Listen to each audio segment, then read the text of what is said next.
بسم الله الرحمن الرحيم والصلاة والسلام على أشرف المرسلين. السلام عليكم ورحمة الله تعالى وبركاته. سعيدة جدا في التواصل معكم في هذا العدد من حول في السلسلة التي بدأتها قبل زمن، والتي أعود إليها متعلقة بتسيير مكتب تسيير المستخدمين. واليوم حبيت نتكلم نزول عن طلب الكثير من الزملاء والزميلات في القناة. طلبوا مني يعني كيفاش يعني تسير مكتب تسيير المستخدمين، خاصة بالنسبة للجدد. يعني هذا الفيديو متعلق خاصة بالزملاء اللي راهم جدد في مكتب تسيير المستخدمين. أنا نقدم هما اللي راح يعاونوني، ممكن يعاونوني في التعليقات، ولكن زملاء الجدد فقط كلمحة حول هذا المكتب اللي ممكن يعني يسبب بعض الخوف لكثير من الزملاء، وعندهم الحق. يعني طبعا لأن المكتب المسؤولية فيها كبيرة ويحتاج إلى كثير من الصبر، وكذلك يكون كفاءة لتسييره. إذا أهم النصوص القانونية المرجعية، أهم شيء بالنسبة لمكتب تسجيل المستخدمين هي الوثائق اللي تستعمل فيه، اللي باش تفهم مسار مهني الموظف. كيفاش راح تفهم مسار مهني الموظف؟ شو ولا مكتب تسجيل المستخدمين هو متابعة مسار مهني الموظف، هذا هو أساس. ملي يدخل حتى يخرج كل الموظفين هذا هو الهدف تاعهم. ملي يدخل يخدم ومن بعد يخرج تقاعد أو لسبب أو يستقيل أو غير ذلك من الأسباب اللي تنهي العلاقة، تنهي الخدمة. وبالتالي لازم علينا نفهموا كيفاش يكون مسار مهني الموظف. أهم شيء باش نفهم مسار مهني الموظف هو الأمر 603 المتضمن القانون الأساسي العام للوظيفة العمومية، وكذلك بعض المراسيم التنفيذية. حنايا كل إدارات فيها سلك مشترك، إذا أهم مرسوم تنفيذي هو 804 المعدل والمتمم ب16280 المتعلق بالأسلاك المشتركة. وكذلك هذا الموظف عنده صنف، عنده رتبة، عنده درجة يطلعهم، وبالتالي يحتاج مرسوم رئاسي 6304 التي تنظم شبكة استدلالات ورواتب الموظفين. المرسوم الرئاسي 7308 موظفين، معناش غير موظفين مرسمين برك، عندنا كذلك متعاقدين. هذا المرسوم الرئاسي 7308 هو الذي يسمح بتنظيمها. كذلك عندنا المرسوم الرئاسي تاع الوظائف العليا مع 9228 نظم الوظائف العليا المدراءة، إضافة إلى قوانين أساسية خاصة ما راحش نتكلم عليها كاع، لأن قطاعات الله يبارك عنا في الجزائر كثيرة.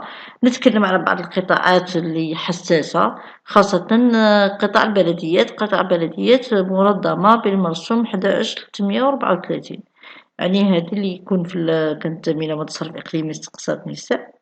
يعني أهم مرسوم تعتمدي عليه هو المرسوم متعلق بقطاعك. من بعد هادو كاع قراي المرسوم تاع القطاع تاعك اللي هو مرسوم 11334.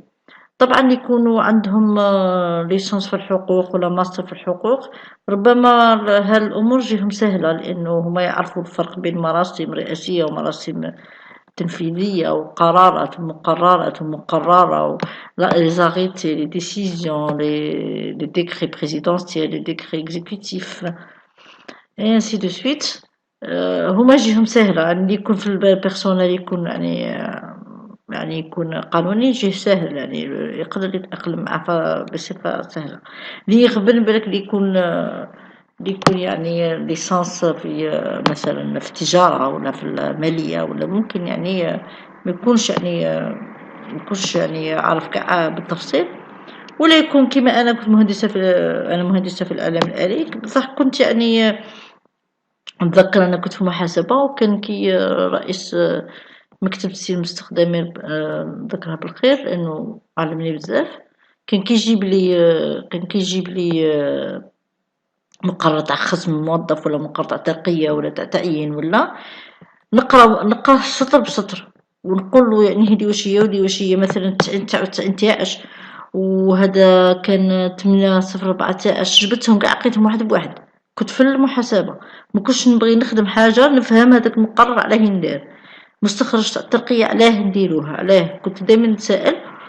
وكل يعني كي يكون عندك مقرر لازم تكون عارف كل سطر مسجة، باسكو عندنا بمقتضى ومن بعد عندنا بناء. علاش مع الأول كاين بمقتضى ومن بعد كاين بناء؟ لازم نسقسو، لازم نعرفو، لازم كل سطر كل كي نخدمو يعني المقررات نجبدو مثلا نتكلم على جدد، يعني نجبدو هكا وثائق تاع زملاء، نجبدو مقررات تاع ترقية ولا مقررات تاع تعيين ولا نجبدو نماذج وشوفوا يعني ديك التعيين هذيك تاع الولاية تاع الآخر هادوك قاع قراوهم، لازم قاع تخرجوهم تقراو. أنا في عصر الإنترنت مكانش يقولكم مكانش ولا ما يمدوش ولا هادي تروح تبحثها لروحك يعني في البيروات في المكاتب ما يعطوكمش كلش، يعني قليل تلقى زميل هاكا يجي يقولك مرحب بك مرحبا بك خويا وكدا ونعلمك ونقريك، هادي مكانش، قليلة للأسف قليلة.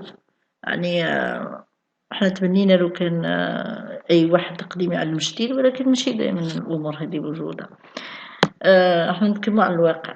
إذا هادو زملائنا جدد يعني يروحو كي نوريكم بعض المواقع، تروحو تبحثوا على هاد الأمور تلقاوها في المكتب، يعني يكون يعني قليل الإدارة اللي يجي واحد فيها مكتب مستخدمين ما يلقاش هاد المراجع، يلقاهم كلها تكون في كتاب على شكل كتاب، يمكن الزميل في سبق يكون دايرتهم أنا على شكل كتاب وكنت نقرا منهم، وكل واحد يعني كيفاش يكون عنده. من الأحسن كذلك اللي يعرف ولا اللي بغى يتعلم فرنسية يحط اللي بالعربية واللي بالفرنسية ويبدا يتعلم الكلمات، يعني لازم نتعلمو لي دو، نتعلمو لغة عربية ونتعلمو لغة فرنسية لأن نحتاجو اللغتين في بيان كو زعما مكتبة المستخدمين فيه غير العربية، ولكن بعض الأحيان كيما حنا القطاع تاعنا الرسائل تجينا بعض الأحيان تجينا بفرنسية من الوزارة ترد عليها سواء بالعربية ولا بالفرنسية، بصح لازم تكون تفهم فرنسية.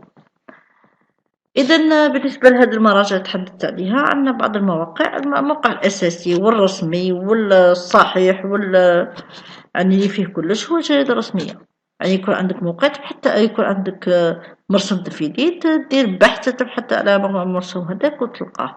إذا كان بعض الزملاء يوجدوا صعوبة في استعمال موقع الجريدة الرسمية يطلبوه مني في التعليقات نديرلكم فيديو خاص كيفية البحث في الجريدة الرسمية، ولو تلقوا فيديوهات في الحق كاينين يعني زملائنا من القطاع الأخرى دارينه، ولكن يعني إذا حبيتوا تفصيل من عندي يعني ممكن كان تشرفوني بهذا الشيء راح نقوم به. وعلى كذلك يعني هذا موقع شباب عجبني، كاين سيف مكتبة بوانات راح توجدوه في صندوق الوصف.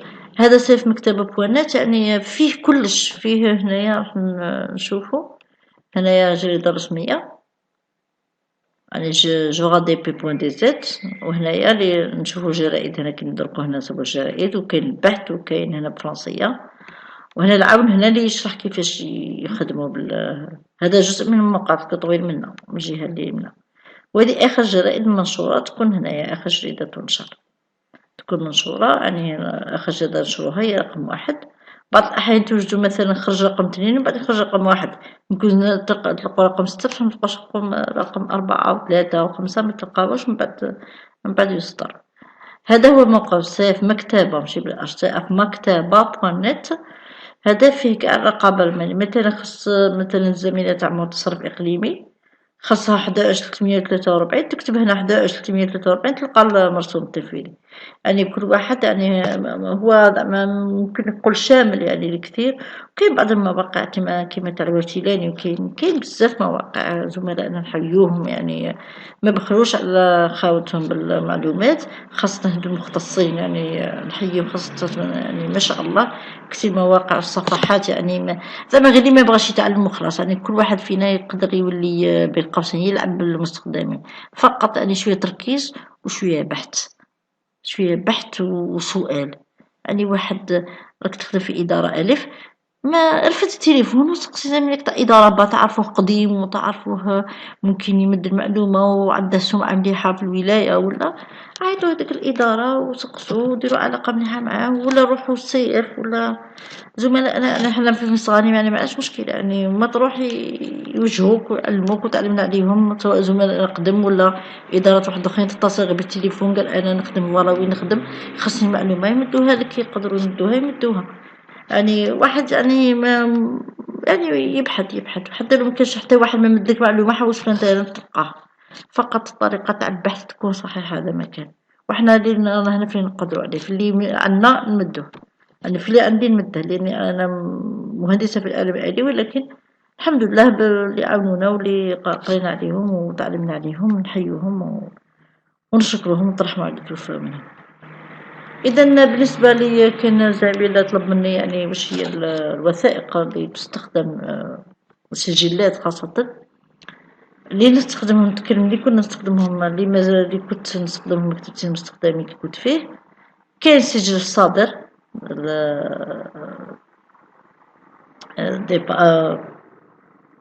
l'arrivée، سجل وارد الديبار، سجل سجل الصادر الديبار، سجل وارد l'arrivée، سجل شهادات العمل والشهادات الإدارية، attestation de travail، attestation certificat administratif، شهادة القرارات والمقررات ومستخرجاتها، القرارات ولا المقررات على خاطر بعض الأحيان كيما كان منصب عالي عندنا قرار ماشي مقرر، وعندنا مقررات ممكن يكون نديرو قاع قرارات، كاين إدارات كلشي يديروه قرارات، سي لي زاريتي و سا سي لي ديسيزيون مستخرجاتها لي زيكستري، سجل الأوضاع السنوية والاستثنائية، سجل مرشحي التوظيف يعني كيجيو يحطو يعني وثائق يعني تاع التوظيف يعني تاع المترشحين، وسجل محاضر تاع لجنة تسوية الأعضاء وتاع عدة محاضر يعني ممكن يعني اللي حضرني هادو الآن، يعني هادو أهم السجلات المستخدمة اللي نستخدموها احنا في إدارتنا في مكتب تسيير المستخدمين.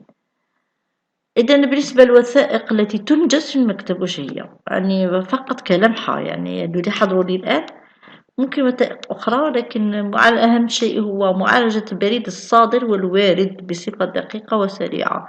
يعني كي يجيك بريد صادر مثلا كاين طلب تاع موظف تاع شهادة عمل ولا تاع عطلة ولا لازم تم تريتيه، ما تخليش الموظف راه محتاج، خاصة ATS تاع سيكوريتي سوسيال، خاصة هذا واجب عليك تخدم له هذا، ماشي مذيع بين قوسين، لأنه كان بعض يتصرفوا يشوفوا مصالح موظفين في يدهم يقدروا يتصرفوا كيما عارف يعني بعض الأمور يعني فعلا تضر في القلب.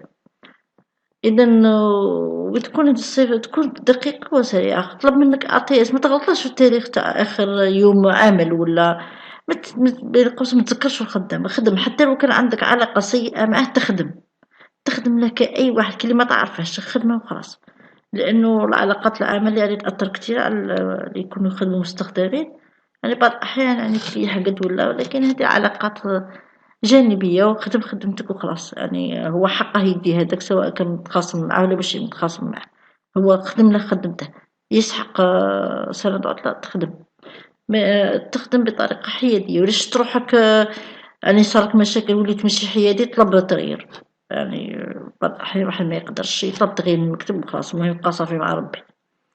شهادة العمل les attestations de travail، سندة العطلة سواء الاستثنائية أو السنوية، طبعا الحساب يكون جيد، لازم ما نغلطوش في الأيام في المتبقى وهذا لازم يكون تركيز.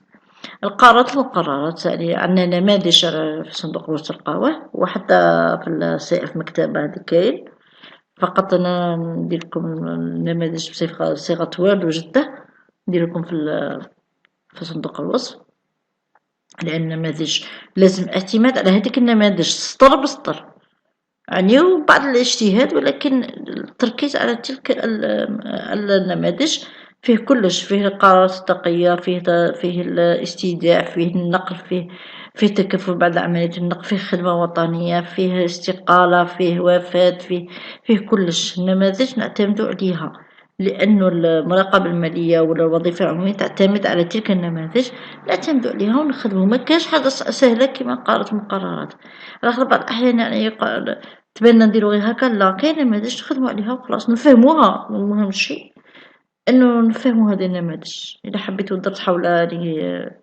باش تفهمو هذه النماذج يعني في الخدمة. الإجراءات والعمليات اللي نقومو بها أهم شيء وربما أصعب شيء أدق شيء هو إعداد مخطط تسيير الموارد البشرية، أهم شيء لازم واحد يخمم فيه، غير يكمل راني رانا في جونفي هذا الفيديو كملنا خلاص، كنا تحدثنا المرة اللي فاتت على تعداد المناصب المالية، نبدأ نخمم دروك، نبدأ نخمم في مخطط تسيير الموارد البشرية كيفاش نخدمه، لازم جدول 8/13 نبداه على خاطر يعتمد غير على الجدول تاع المناصب المالية، ومن بعد ندخل في الماركات من 4 ل7 نجده من جينا مداولة المراسم المالية نخدمه، وراني دايرة فيديو داك اللي حاب يرجع إليها.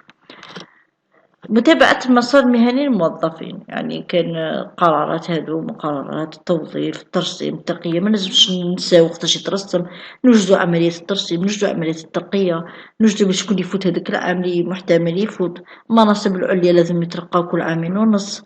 إذا كان عندنا زميل ولا زميلة منتدبين كما في إدارة لازم نديرو الترقية تاعهم، لازم نكونو أجور كيما يقولو، اللي يخدم في المستخدم ميريحش لأنه دايما عنده حاجة يديرها. تحضير انتخابات لجنة مساواة الأعضاء، لازم نسهر على كل سنين تكون انتخابات، مش يخلو حتى يفوت وقتها، كيجي مخطط تنمية الموارد البشرية كيجي دير الجدول 3 ما تحسب روحك بلي أو جدول 2 تحسب روحك الديلي تاع لجنة مساواة الأعضاء فات ولا.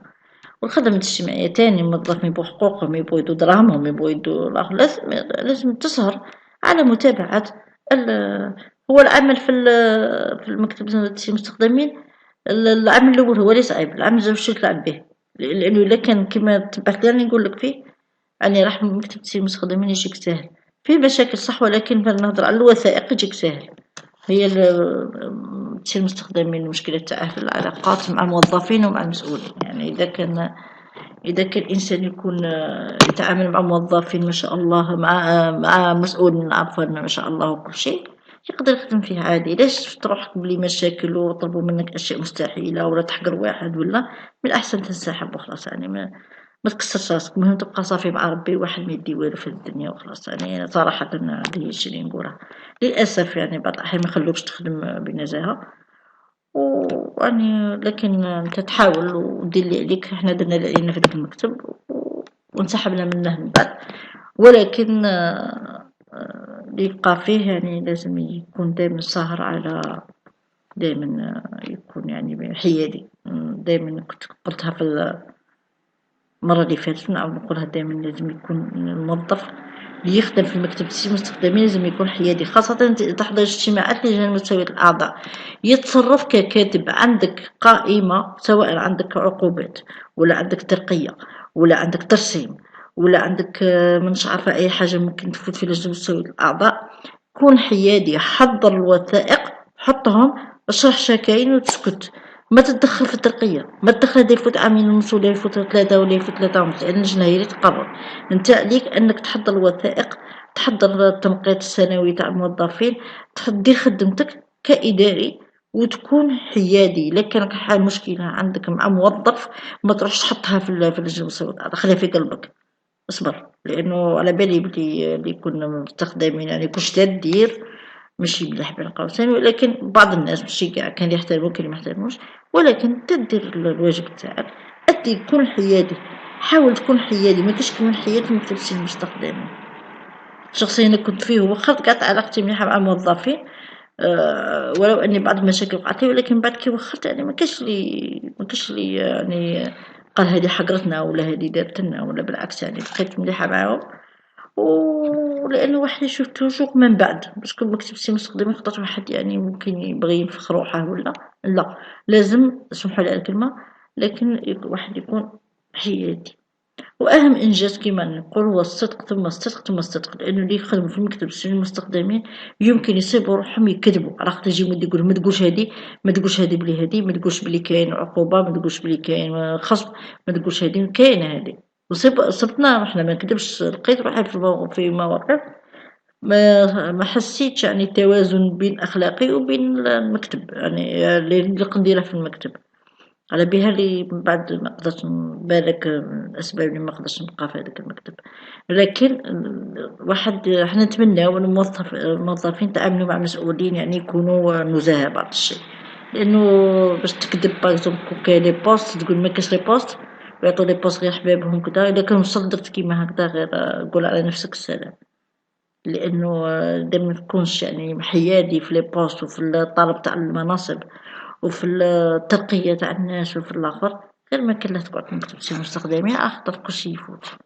يعني هذه نصيحة نعطيها اللي راه قديم واللي راه جديد، يعني ما لازمش تستعمل مكتب شي مستخدمين مطير قضاء مصالح، علاش نكونو صادقين مع ربي قبل ومع العبد، الواحد يدير غير اللي كتبها ربي، وحسن المعاملة والأخلاق والصبر، وخلي ترك طيب الأثر، قال هذا كان فين كتبت مستقدما الله يبارك، خدم معانا دار اللي عليه معانا، بالك ما قدرناش نديرو كاع اللي نبغو عملناه، لكن أنا شخصيا نحمد ربي على أني درت اللي عليا في هذاك المكتب، ولو أني سحبت، ولكن الحمد لله نحمد ربي اللي بالك ما درتش كاع 100% اللي كنت باغي ندير من الأشياء الجميلة، ولكن حاولت، وشكرا.